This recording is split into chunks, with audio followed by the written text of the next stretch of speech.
गांधी परिवार बनिया जाति के हैं और मूल रूप से वे आरती थे, लेकिन पिछली 3 पीढ़ियों से कई काठियावाड़ राज्यों में प्रधानमंत्री पद पर रहे। उत्तम चंद गांधी उर्फ ओटा गांधी, जो मेरे दादाजी थे, निश्चित रूप से सिद्धांतवादी पुरुष रहे होंगे। राज्य में हो रही साजिशों ने उन्हें पोरबंदर, जहां पर वे दीवान थे, छोड़ने और जूनागढ़ में पनाह शरण लेने के लिए मजबूर किया होगा। जूनागढ़ के नवाब को उन्होंने बाएं हाथ से सलामी दी। वहां उपस्थित किसी व्यक्ति ने उनकी इस प्रत्यक्ष बदतमीजी पर उनका स्पष्टीकरण जानना चाहा तो उसका जवाब उन्होंने इन शब्दों में दिया, दाहिना हाथ पहले से ही पोरबंदर को समर्पित हो चुका है। ओटा गांधी ने पहली पत्नी के निधन के बाद दूसरी बार विवाह किया। पहली पत्नी से उन्हें 4 और दूसरी पत्नी से 2 पुत्र हुए। मुझे नहीं लगता कि बचपन में मुझे इसका लेशमात्र भी भान नहीं हुआ कि ओटा गांधी के ये पुत्र एक मां के नहीं थे। इन 6 भाइयों में 5वें पुत्र करमचंद गांधी उर्फ काबा गांधी और 6ठे पुत्र तुलसीदास गांधी थे। ये दोनों पुत्र पोरबंदर में एक के बाद एक करके प्रधानमंत्री रहे। काबा गांधी मेरे पिताजी थे। वे राजस्थानिक न्यायालय के सदस्य थे। ये पद अब मौजूद नहीं है, लेकिन उन दिनों यह एक अत्यंत प्रभावशाली संस्था थी, जो मुखियाओं और उनकी जाति के साथ ही व्यक्तियों के विवादों को निपटाने का काम करती थी। कुछ समय के लिए वे राजकोट और उसके बाद वानकानेर के प्रधानमंत्री रहे। अपनी मृत्यु के समय वे राजकोट राज्य से पेंशन पा रहे थे। काबा गांधी ने अपनी हर पत्नी की मृत्यु के उपरांत एक के बाद एक 4 विवाह किए। पहले और दूसरे विवाह से उन्हें 2 कन्याएं प्राप्त हुई। उनकी अंतिम पत्नी पुतलीबाई से उन्हें 1 पुत्री और 3 पुत्रों की प्राप्ति हुई। मैं उन सब में सबसे छोटा था। मेरे पिता को अपनी जाति से बहुत प्रेम था। वे सत्यवादी, बहादुर और उदार प्रकृति के, लेकिन बहुत शीघ्र ही क्रोधित होने वाले स्वभाव के थे। एक निश्चित सीमा तक वे भोग विलास की तरफ आकर्षित हो गए होंगे। इसी वजह से उन्होंने चौथी बार तब विवाह किया जब उनकी उम्र 40 वर्ष की थी, लेकिन इसके साथ ही वे अपने परिवार के बीच ईमानदारी के लिए और इसके साथ बाहर भी अपनी कठोर निष्पक्षता के लिए जाने जाते थे। अपने राज्य के प्रति उनकी प्रतिबद्धता जग जाहिर थी। एक सहायक राजनीतिक प्रतिनिधि ने राजकोट के उनके मुखिया ठाकुर साहब के प्रति अपमान भरे शब्दों का प्रयोग किया।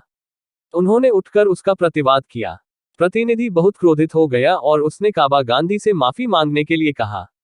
उनके इनकार करने पर कुछ घंटों के लिए उन्हें कैद में रखा गया, लेकिन जब प्रतिनिधि ने देखा कि काबा गांधी टस से मज नहीं हुए, तब उसने उन्हें आजाद करने का आदेश दिया।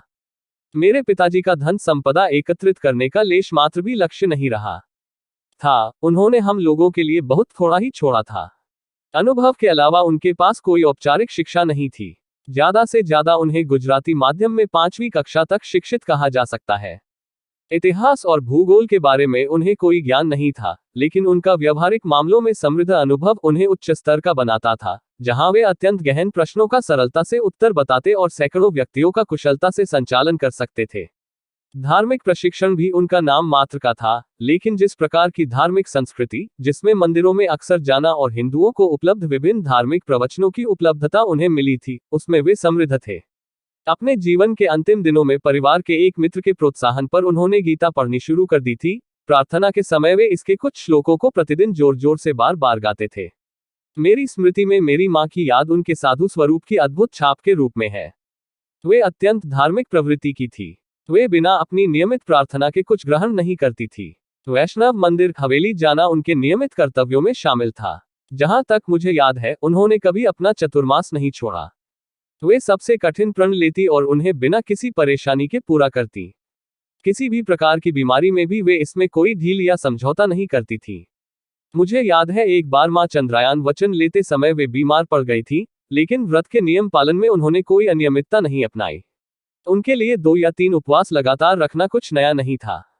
चतुर्मास के दिनों में वे केवल एक बार ही भोजन ग्रहण करती थी। इससे भी वे संतुष्ट नहीं होती तो चतुर्मास में वे एक दिन छोड़कर उपवास रखती थी। एक बार एक चतुर्मास में उन्होंने बिना सूर्य दर्शन के भोजन न करने का प्रण लिया था। उन दिनों सूर्य के दिखने की खबर अपनी मां को बताने के लिए हम सब बच्चे खड़े होकर आकाश को निहारते रहते।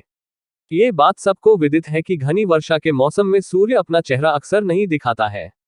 मुझे उन दिनों की बात याद है, जब अचानक उसके दिखने पर हम दौड़कर मां को बताने जाते। वे भी दौड़कर सूर्य को अपनी आंखों से देखने आती, लेकिन तब तक भगोड़ा सूरज गायब हो जाता। इस कारण मां भोजन से वंचित रह जाती। वे खुशी खुशी कहती, इससे कोई फर्क नहीं पड़ता, ईश्वर नहीं चाहता था कि मैं आज भोजन करूं। और फिर वे वापस अपने कर्तव्यों को पूरा करने में व्यस्त हो जाती। मां की व्यवहारिक बुद्धि बहुत गहन थी।